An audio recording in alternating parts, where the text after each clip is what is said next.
Good morning, good afternoon, and good evening, and welcome to AMJ Radio Live on Spaces, a weekly conversation hosted on X, the platform formerly known as Twitter, at your very own at AOM Connect. Tune in to AMJ Radio Live every week on Wednesday at 11 a.m. Eastern. To do so, look out for the link posted at AOM Connect, or click on the profile picture of the host you see here when they are outlined in a bright color. That means that they are live or on air. This series has a scholar-on-scholar approach where different members of the AOM research community have the chance to speak to and learn from leading authorities in the broad field of management research.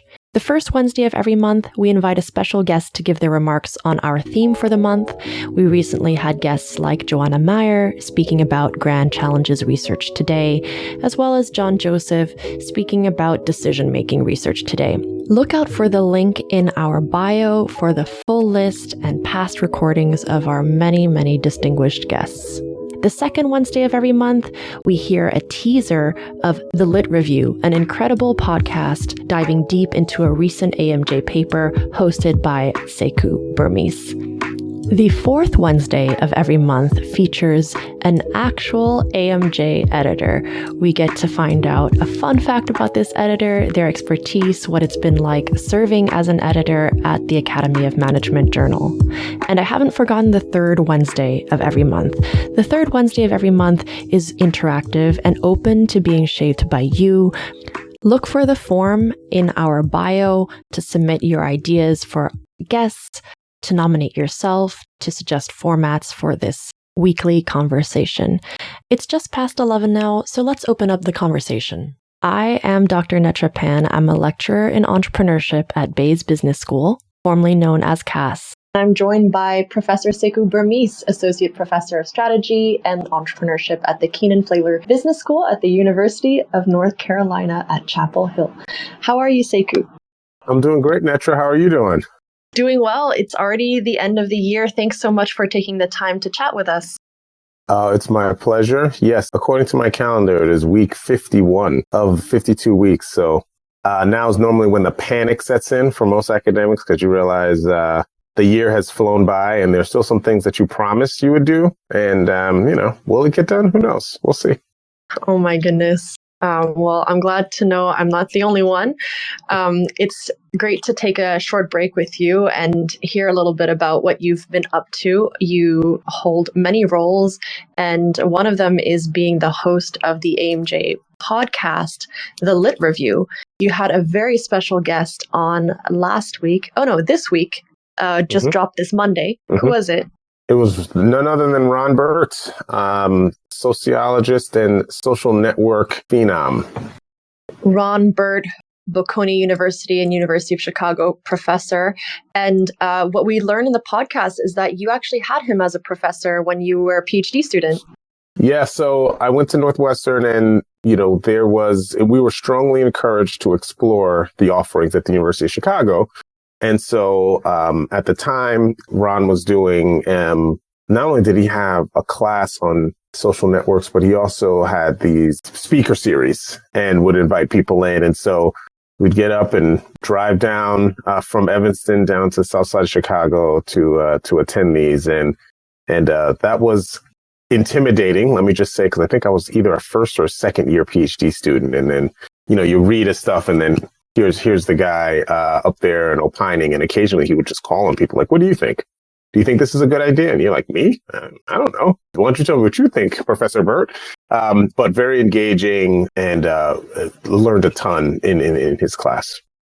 Yeah, it was really interesting listening to this podcast because he's been at different institutions and, has had a long career. So it's super interesting for you to have experienced that. Like, I guess.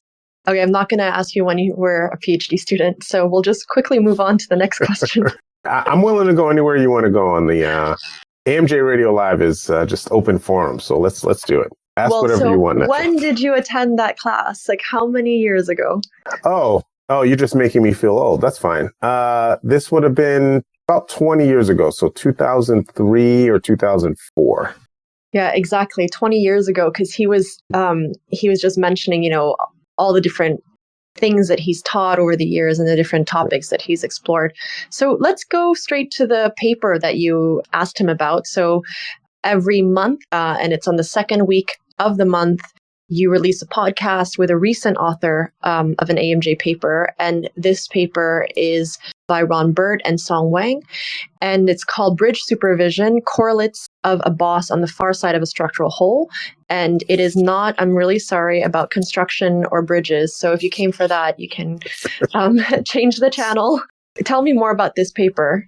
So the idea of bridge supervision is when you have individual, an employee that is being managed by another employee, right, to their manager, but those two do not share any significant social connections, right? And so back 20, 30 years ago, when I took the class with Ron Burt, the idea that your manager wouldn't share connections with you just wouldn't make a ton of sense. But with the increase in distributed work and remote work, this has become more and more prevalent. And so what Ron and his co-author did is kind of look to see in these cases, to what extent does it impact managerial behavior and performance? Yeah, if you click on my profile picture, you'll see at AMJ Radio Live tagged in it, and you'll find the tweet regarding this Twitter space. X space, formerly known as Twitter. And I'm going to paste a figure from this article. Essentially, there's a great figure on page 1837, page 2, that shows exactly what is meant by bridge supervision, right? So it's when you have two different social networks and one person is interacting with a social group that they don't have close ties to. I think that the visual helps to clarify things. It's really interesting because you talk in the podcast about how this is becoming a more and more prevalent phenomenon, but it's always existed, especially if you think about geographical differences or theme-based differences or skill-based differences. So, for example, someone from a social network in one country might be responsible for overseeing or interacting with another unit in another country, just as a basic example. I know tons of folks now who say they started at a firm and they're in New York, let's say, but their manager and a lot of their teammates are in Los Angeles, or in Europe. And so they get to know them, but there's not that closed network, right, where we get a lot of our information, which is knowing people who have the same people in common. And with that comes things around trust, as well as information, which in theory should help that relationship and should help the performance of that employee. But they actually find that the performance factor is not really strong. The performance factors in closed group is not that strong. No, with bridge supervision. So if you're trying to manage from afar, it does not, according to this study, does not impact the performance of the manager. It impacts style, so the way that you interact. And so there's a little bit of in-group, out-group that you see that I think is natural. But when they looked at performance measures, they did not find significant differences, and which is, I think another brick in the evidence of remote work and the benefits, which are that you don't see these drop-offs despite some preconceived notions around, while being so far and not knowing who your boss is or not having a close relationship with them could negatively impact it. And we're just not seeing it the way we might believe. Essentially, if you have managed who are these boundary crossers, then you're going to have different implications for how much you have to discuss a decision after it's made by that manager, or whether or not you just kind of take it as is. And you also have different implications for how valuable the boss-manager relationship is, right? So on table 1, it shows that it's summarized managers operating under embedded supervision, meaning that you're part of the same group. In that case, a compatible personal relationship is actually valued versus if, you're from far away, either from a content perspective or a geographic perspective or a skill-based perspective, then that's irrelevant. And this is a very clear, it might sound a bit abstract, but, it's a very conceptual way to understand, as you were saying, what's happening now with remote work and remote, quote unquote, supervision, I guess. I was really surprised, though, about the seed, the initial inspiration for this paper. I had no idea because, obviously, longtime sociologist, what could be the impetus. So I want to play a short recording of you asking him what the inspiration for this was. What got you interested in this topic of bridge supervision in organizations? For the first half of my academic career, I was just in sociology and taught at Berkeley and Columbia in sociology. And went through the usual classic works there, one of which is a study of marriages by Elizabeth Bott in the 1950s. And what she found, very briefly, is that in some marriages, the man does stereotypical male things and the woman does stereotypical female things. For example, the woman does the cooking, the woman cleans the house, raises kids, the man brings in money, the man makes major financial decisions, these kinds of things. And what she found was that she couldn't explain that with class. She couldn't explain it with education. She couldn't explain it with income, but she could explain it with the surrounding network. That when a man hung out primarily with male friends with whom he'd grown up in the neighborhood, there was this playing his role in the marriage to that outside group. The wife played to her neighbors and the mom. Yeah? Mm-hmm. And so Elizabeth said, men have mates and women have mom. Yeah? Mm-hmm. And it played out well. It's 1950s rigor, so it's written with big crayons. Mm-hmm. But the imagery absolutely makes sense, and you hear it in a lot of places. And so for some time after I went into consulting, I was looking for where would this play out in business. Marriage and gender roles. Isn't that where we all get our research ideas? Thinking about how 1950s marriages operated? Yeah. Yeah, incredible. It seems if you are in a marriage and you work, then you're also, by definition, you're working in cross-functional teams, right? So not to look at the family unit as a team or a unit, but it's just like this step that he took, this conceptual step between looking at marriages and then now applying this to cross-functional teams. I thought that was so unexpected, and it was very interesting to hear about. Yeah, and it was a surreal moment for me because one of the key takeaways that I remember getting many, many years ago when I took the class is to really understand an individual requires understanding their network, right? And that was like the big aha that I took, which is like, yeah, I can know about you and where you've been and what you've learned. But if I know the people around you, that's actually going to give me a ton of information about who you actually are, even if I never talk to you. And so within the marriages, it was the same thing. Like, what kind of a husband will an individual be? Well, if I just look to see who are the husbands that you interact with, that's going to give me a ton of information about how you'll be. And so that concept is, I think, pretty fundamental to how Ron's work has, the perspective that he's put forth for many years, but that there's new and interesting ways to apply that perspective is what's really impressive.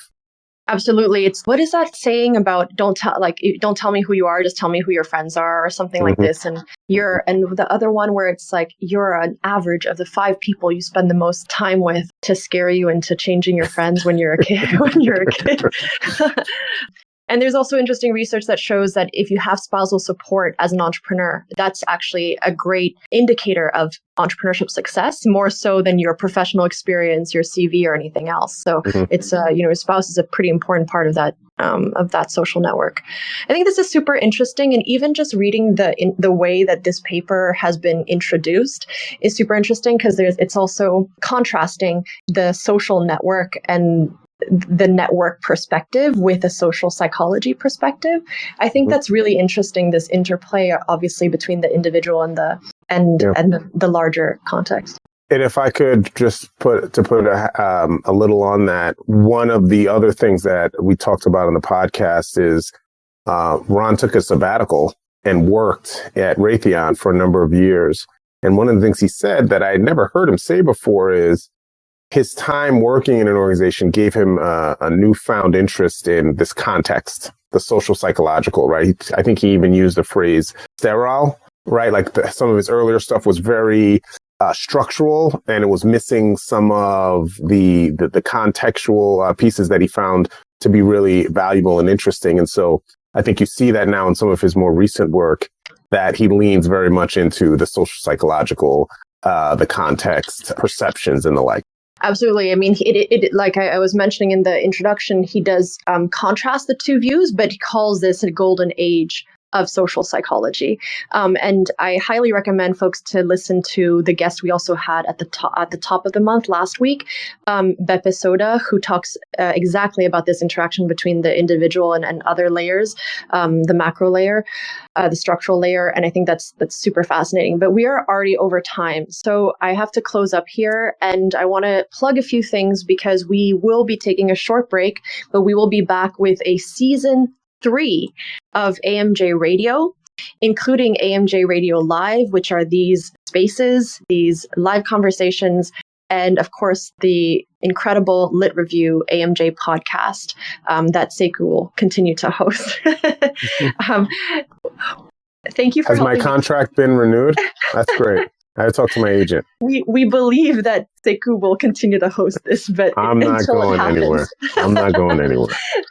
And so we're shaping that season now, and we really want to hear from you. So again, if you click on my picture profile, you'll get the AMJ Radio Live. And if you click on that profile, you'll see a form where we invite you to give us feedback and suggestions for how to shape that season. So thanks, Sekou, for closing this season out with me. Any parting thoughts we should leave folks with? No, we are in a time of the holidays and being thankful. And I'm thankful for you, and I'm thankful for Mark and for the team that we get to do this thing. We are all nerds of organizations, and to be able to nerd out with some folks has been really enjoyable. So thank you, and look forward to see you in 2024. Thank you so much, Sekou. Thank you to our listeners, and thanks to the Academy of Management for hosting us. See you next year.